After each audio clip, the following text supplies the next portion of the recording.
So Ian, there was a Nintendo Direct we're not too far away. It's like 4 days ago. So I don't feel like we're that far behind the news. We're not that bad this time. And they covered a handful of 3DS games, and there was also a bunch of Switch games. You want to run through what you think the highlights were, starting with the 3DS stuff? Yeah, so for 3DS, they mentioned WarioWare Gold, a remake of Mario and Luigi's Bowser's Inside Story with some additional content, starring Bowser Jr., Detective Pikachu, and a remaster of Luigi's Mansion. And I'll just name some Switch stuff too, and then we'll go into some of the better stuff. You want to just go over the 3DS stuff though? Yeah, let's go over the 3DS stuff real quick. So, WarioWare Gold looks fantastic. Definitely gonna snap that up. It looks to be a combination of the micro games from multiple entries in the series. They said that there was going to be more in this one than any of the previous games. This is a series that I love. Have you ever played any of the WarioWare games? I believe you played Smooth Moves. I completed that 100% on the Wii. That's fantastic. Right. I love these games. They're great for travel, and they're just super addictive. I've been waiting for another one to come out forever. So they're literally games that take 5 seconds. 3 seconds to 5. They're so short, but it's like you have to figure out what to do real quick, and it's like plucking a nose hair of Wario. Press A to catch toast, or Yeah, there's I guess at this point 1,000 different mini games across. What's it been, like 5 games in the series, something like that? GBA. Yeah, I mean, GBA, I don't even want to get GameCube, Wii. And then there was was there a Wii U one? There was Twisted. There was Twisted, Touch, Smooth Moves, a GameCube, and then there was one where you could make your own. Yeah, so there was quite a few entries in the series.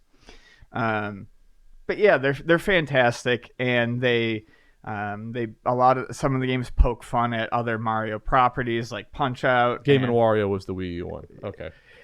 Yeah, which isn't really necessarily. Oh, it isn't. Okay. Okay. Well, how you count it? There's like 5 or 6 games. Right. How you count it? So that's gonna be interesting. Detective Pikachu was mentioned. I'm looking forward to it. The graphics, and everyone's a little. I don't know. I kind of thought everyone was going to be excited for Detective Pikachu, but I'm very much looking forward to it. Is it going to be a linear game where you just sort of walk through and solve stuff? I don't care. It's Pikachu puzzles. Dressed up as a detective. I guess if that's the... I think that's the main selling point. I think people are still upset about not having Danny DeVito. Ryan Reynolds will be voicing the film version, which I think is interesting. Yeah. So you have a nice sarcastic Pikachu. Right. I guess people will see that. It'll do okay, the movie. I'll go see it. The game will do well, obviously. Anything with Pokemon or Pikachu. And Luigi's Mansion, the remake for that, it'll be neat to have, I think, both Luigi's Mansion games on one system. The new 3DS XL, or the new 3DS in general, will be a great system for it. With the 2 analog sticks, it will have everything it needs. They're going to put the map on the bottom screen. This is one of the best. This is why I love the 3DS or the DS in general, and it's going to be something I'll miss on the Switch. Is the 2 screens never really worked out for gameplay, I don't think, but it was great in terms of having a map at hand or having an inventory at hand without having to pull up extra screens while you're playing games. It was that simple little thing on the DS that really made me love it. So they'll be using that to its advantage with the Luigi's Mansion remake. And I believe there's going to be extra content with this. Nintendo's always good about adding extra stuff. Yeah, you're buying the game for the 5th time. We'll throw you a bone or 2. Hey, this is the first time they've redone Luigi's Mansion. Yeah, this is the first time. They'll do it one more probably. They'll do a Switch one in 3 years. So, in general about the 3DS, we know that they're slowly winding down here. We've said that for a while. And the more we say it, the more it seems like they've slowed it down, but it seems like they have no real interest right now in totally wrapping it up, and I think that's fine. Well, announcing a handful of games for the next 2 years isn't wrapping it up, you think? That's all. I mean, 5 games over the next 2 years, from what we know. Well, I think most of those are supposed to be this year, with the exception of the Mario and Luigi That's what I mean, Bowser's though. Inside Story. So I mean, And there's also I think another 4 RPGs coming out this year. I'm not saying that this is a ton, but I did mention it on Twitter. For as long as Nintendo wants to keep kicking along the 3DS by releasing a few games, I'm happy with that. There's still a bunch of people who haven't adopted the Switch who would like to, and it's enough. It's It's enough system. to make people realize it still exists. Yeah, But you're not necessarily going to sell a huge amount of new systems. by doing it. No, but I think by supporting it with a couple of these titles here and there, it's goodwill for people who perhaps bought a Wii U and had a 3DS, and the Wii U failed, and they haven't bid into the Switch yet. It's a consolation prize for the Wii U no one caring about the Wii U ever again. and honestly, some of these games probably would work better on the 3DS. I mean, when you look at the Luigi's Mansion port, the second screen helps, and something like Bowser's Inside Story actually uses the touch in the second screen probably a bit more than the Switch. Would make sense. Wouldn't make sense to put it on the Switch. Sure. So anything else in the 3DS? No. On the Neo Geo Pocket Color version of the Shut Direct. So we go to the Switch, which is obviously the main event. It was like, let's get the 3DS out of the way. And so Kirby Star Allies looks pretty cute. Which I think is out this week, so I'll have to grab It's like that. a cute little action platformer. Yeah, I love anything Kirby. Okami HD. I'm not totally familiar with Okami. I think I own it on the Wii, but I don't think I ever played it. So that's a cool little re-release. Sushi Striker. That looked cute. And that's on both. that looked cuter than I thought. No, I'm super. It's a puzzle action game. It's mostly like action. It's almost like Yoshi's Cookie. You're like matching up sushis and patterns, and then they limit it. You can throw them at it. I don't think it looks anything like Yoshi's Well, Cookie. in terms of a puzzle game where you have to match similar. I'm looking for a comparison. Damn it. Octopath Traveler, which looks cool, has the worst name of a game I think I've come across in quite some time. But it's a cool looking JRPG with little like jump out 16-bit sprites. That's interesting. I think it looks great, and I'm very excited about it. I have not played. It's a worse name. I have not played the demo yet, but if I'm not mistaken, some of the team is from the teams that have done previous Saga games. Mm-hmm. Like Saga Frontier or the other in the Saga series. I think it's going to be very interesting. And when you look at how the system is going to play out and stuff like that, it looks very cool.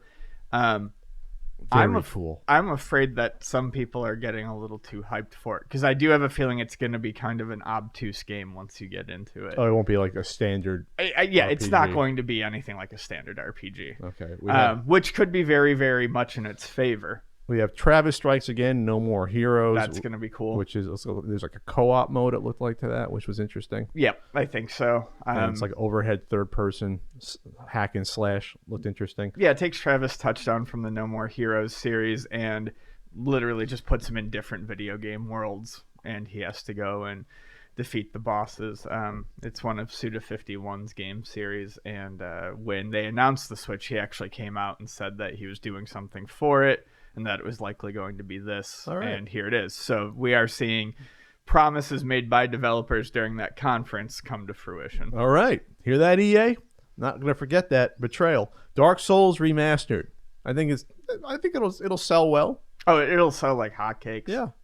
Even though it's a little bit older at this point, I think it'll be something different just to spice it up. Mario Tennis Aces that to me looks so good. That to me was probably the highlight of the entire Nintendo Direct. To me was that game. That looked way more interesting than I did with the super shots and the counters and the timing on that. Like that looked like, okay, this could be an interesting versus standard tennis. And there is a standard tennis mode too, but for that to build up, it was almost like a fighting game structure. To that. With the racket breaks and stuff like that if you don't counter properly. Build up your specials. to really unleash it. But you don't have to win. But if you really want to make sure you win, it's like why I hate modern fighting games. I don't memorize how to build up your meter and everything and do the specials. But it looks interesting. There's a lot there. I can't remember some of the terms they used, but the fast move, the dashing essentially, the jump counter. I was gonna say the trick shots, the basic aiming shots, then the super shots, the breaking of the rackets, so you can get, because it looked like you could win via essentially a KO or by points. You break the racket all 3 times. I guess you win that particular game or the set. Or I think the set, yeah. Oh, the set or maybe that game. But either way, it looked game, not the whole match. Not the whole match. Yeah. So yeah, I like the different. There's like a nice grass court outside. Looking, I don't know. It looks fun. I haven't played a lot of the Mario Tennis games, but it looks interesting. It looks like it can be good for sports fans, and just a regular sort of Pongish type game. I mean, that's really what it is. Tennis, when you come down to it. Well, Pong is tennis. I love arcade tennis games, and the one that they put out on the Wii U did not interest me. It looked not so good, and the giant mushroom thing looked really gimmicky, and this looks to be really on point. You can aim your special shots, so you can actually point and pinpoint it for for your maximum sort of ability. So no, I think this looks decent. I think this would be worth picking up. Be interesting to see what they do with it, like any tournaments and things of that nature. They said they were going to. Oh, cool. Yeah. Captain Toad Treasure Tracker. Captain Toad's a fantastic game. Definitely one that I'm happy will have that other people will finally get a chance to play. I almost feel like it was underrated on the Wii U itself, so I'm glad people will get another chance at it. They did say it's going to get a bunch of bonus levels added to it based on Mario Odyssey. It'll be interesting to see what price point it comes out at. I don't think it was ever a $60 game on the Wii U. I think it was a $40 game. This would be one I think that would be best for them to release at a budget price, and they'd probably see copies of it fly. All right, and then you have Undertale coming out. I still haven't played Undertale really, other than I played one random battle in Undertale once. Oh. I was like, oh, this is kind of neat, and never touched it again. But that's going to sell like crazy. That's without a doubt. The Crash Bandicoot Insane trilogy coming to the Switch is kind of an interesting thing, just because you don't necessarily expect to see Crash Bandicoot on a Nintendo system. Well, that shows the power of the Switch, I guess. It's a modern age. It's no longer a PlayStation only, franchise. Yeah, it's been on Xbox too for a while now. They forgave him crashing the parking lot like a Logan Paul fucking stunt. You asshole, Crash. I think it was funny how they said game icon, like they actually said that in the in there. I'm just like, yeah, okay, sure, Nintendo, you got to throw them a bone. They're like laughing, recording it. Crash icon. Hey, he was. And he's trying to be again. For about 3 years, yes, he was. In the late 90s. I already have the Insane trilogy. Is it fun? It's fun. It's a fun. It's really well done. I have no need to own it again. It did look like it was taking a graphics hit, but whatever. If the games play well, they play well, and it's a great package if you just want to get those three. If you want to get those 3 Crash games again. Little Nightmares looks fantastic.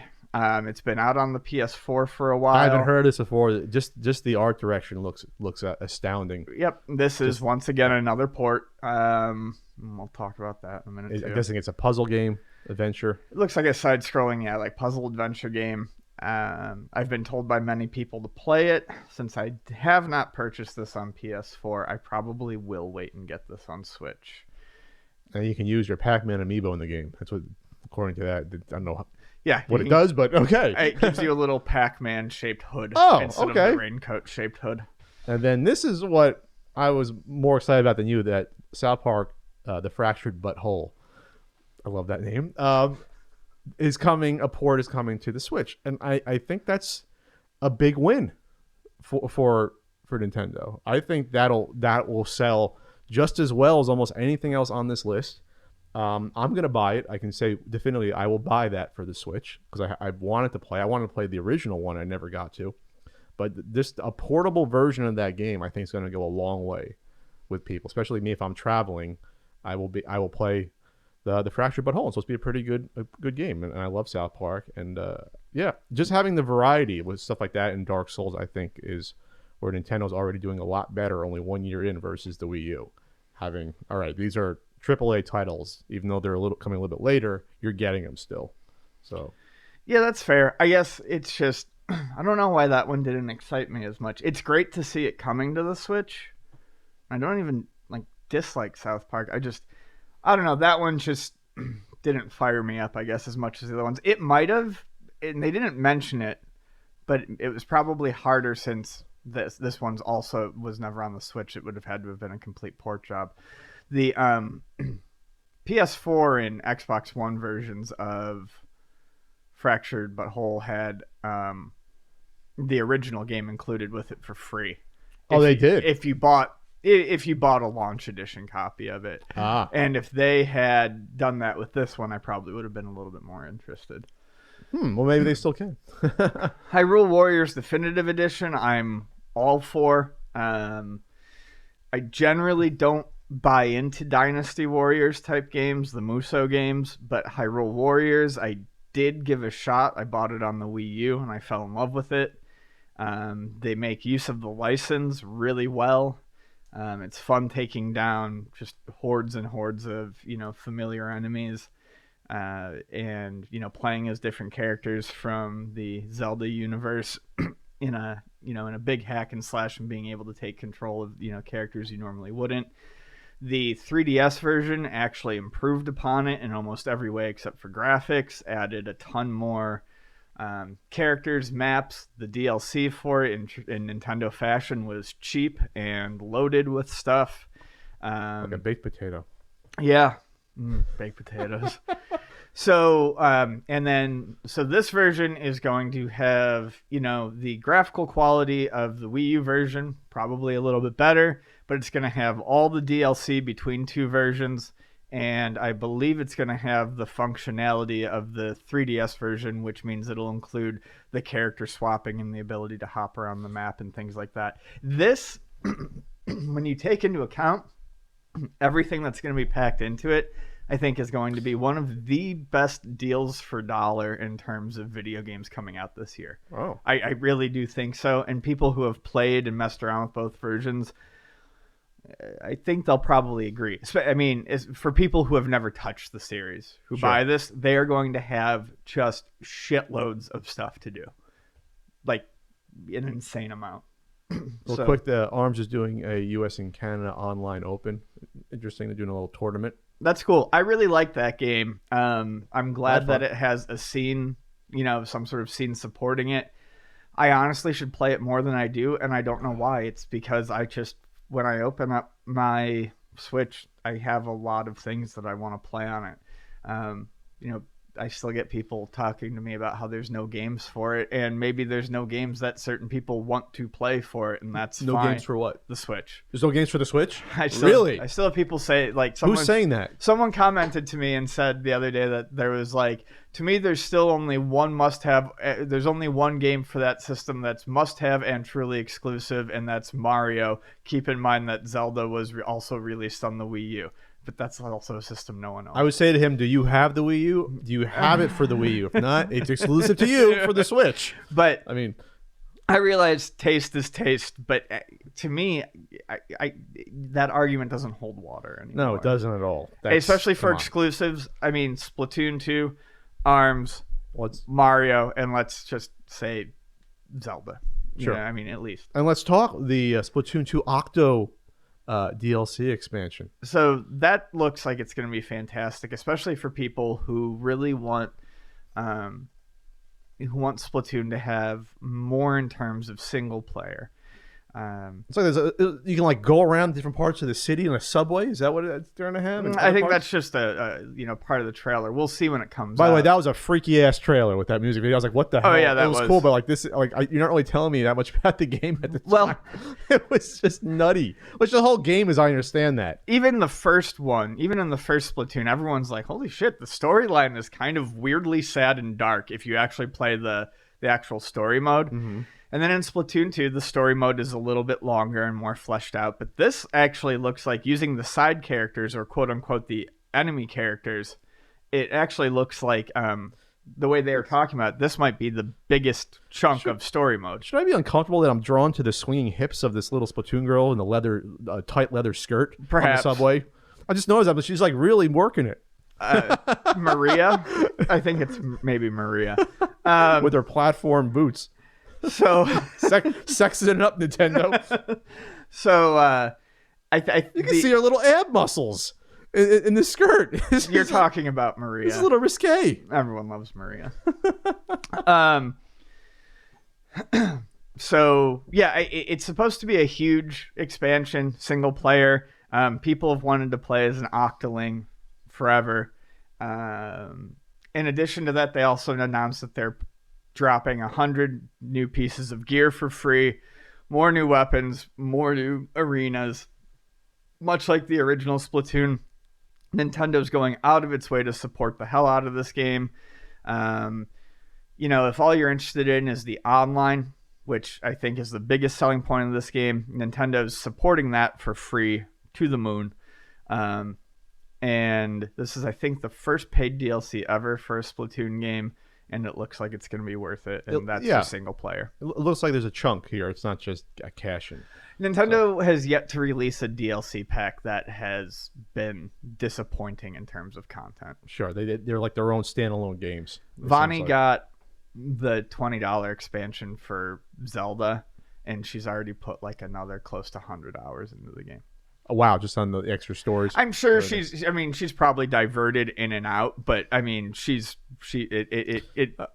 kickstarted her into another 100 hours. So I love how these are almost surprises when these Nintendo Directs come up. You get like 3 days notice or 2 days notice. Like, here you go, we got it, we're ready to go. And this was a good start, I think, for the first quarter. And we'll probably get 1 or 2 more later this year. Yeah, as we get closer. Yeah, and that's what I said to people who were a little concerned about it, especially people who are like, "Oh, it's all ports." Okay, to a degree, it's not. If Kirby Star Allies is not, but we already knew about it. Octopath Traveler is not, but we already knew about it. Tennis Aces we knew about. Tennis we knew about. These are not ports, but they're games we already knew about. They're just not out yet, so it's not as exciting to know. There's not a whole lot new besides that. The Travis Strikes Again is new. But this is a Nintendo Direct prior to E3. Mm-hmm. And not much of this talks about holiday season. Almost everything on the Switch they've mentioned here is due out by... It's like June? June. So this is really like looking a few months ahead. Yeah, all of it, if I remember correctly, with the exception of 1 or 2 titles, and obviously the big one we'll get to in 1 second, has a slated release date by summer. All right, I think that's reasonable for that. All right, we're going to cut it right here because we're going to go to the main event of this Nintendo Direct. We're going to cut it. Get those views.